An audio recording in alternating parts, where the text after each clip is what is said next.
নমস্কার দর্শক বন্ধুরা, রে স্পোর্টস এর পর্দায় আপনাদের সকলকে স্বাগত জানাই। এই মুহূর্তে আমি দাঁড়িয়ে রয়েছি ফতোরদা স্টেডিয়ামে। সুপার কাপের গ্রুপ স্টেজের শেষ ম্যাচে ইস্টবেঙ্গলের সঙ্গে গোল শূন্য ড্র করে বিদায় নিল মোহনবাগান। ডুরান্ড কাপের নকআউটে ইস্টবেঙ্গলের কাছে হেরেই বিদায় নিতে হয়েছিল সবুজ মেরুন ব্রিগেডকে, ঠিক যেন সেই ঘটনারই পুনরাবৃত্তি। যদিও এবার ম্যাচ হারতে হলো না, ড্র করেই বিদায় নিতে হলো হোসে মলিনার দলকে।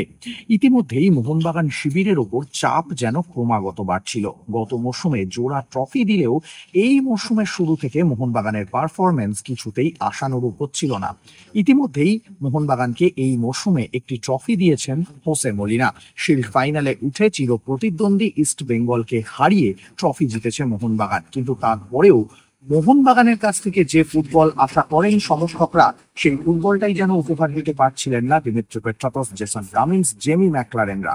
যার ফলে সুপার কাপের গ্রুপ পর্বে ডেম্পো স্পোর্টস ক্লাবের বিরুদ্ধে গোল শূন্য ড্র করার পর থেকেই চাপ ক্রমশ বাড়ছিল হোসে মলিনার ওপর।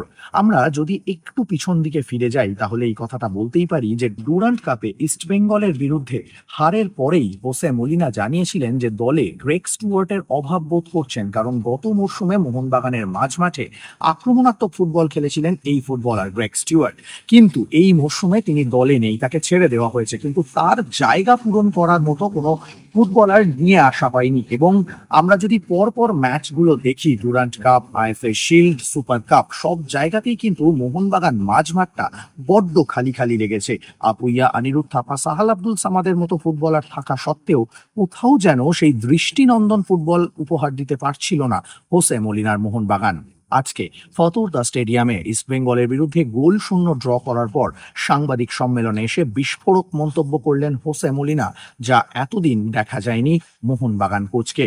তিনি পরিষ্কার জানালেন যে আমি মৌসুমের শুরুতেই ম্যানেজমেন্টের কাছে একজন অ্যাটাকিং মিডফিল্ডার চেয়েছিলাম, কিন্তু ম্যানেজমেন্ট হয়তো সেই ফুটবলার দিতে পারেনি। তবে আমার তার নিয়ে কোনো অভিযোগ নেই, কিন্তু মোহনবাগান দলে ফুটবলার নির্বাচনের ক্ষমতাও আমার হাতে নেই। আমি শুধুমাত্র লাইন আপ তৈরি করি, দলের অনুশীলন করাই, মাঠে দল নামাই।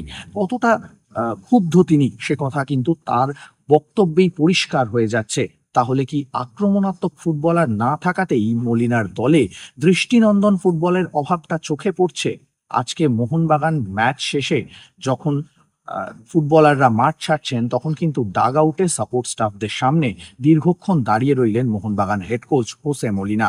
দূর থেকে হয়তো বলা সম্ভব নয় যে সাপোর্ট স্টাফেদের সঙ্গে কি কথা বলছিলেন তিনি, কিন্তু গত কয়েকদিনের অনুশীলন এবং আজকের সাংবাদিক সম্মেলন একটা যেন ইঙ্গিত থেকে যাচ্ছে। ক্রমাগত চাপ বাড়ছিল হোসে মলিনার ওপর। আজকে ইস্টবেঙ্গলের বিরুদ্ধে ড্র করার পর এটা হয়তো বলাই যায় যে মোহনবাগানের হয়ে শেষবারের মতো সাংবাদিক সম্মেলনটা কি করেই ফেললেন হোসে মলিনা? উত্তর হয়তো সময় দেবে, কিন্তু আজকের ম্যাচের পারফরমেন্স এবং সাংবাদিক সম্মেলনে হোসে মলিনার বিস্ফোরক মন্তব্য জল্পনা কিন্তু উস্কে দিল।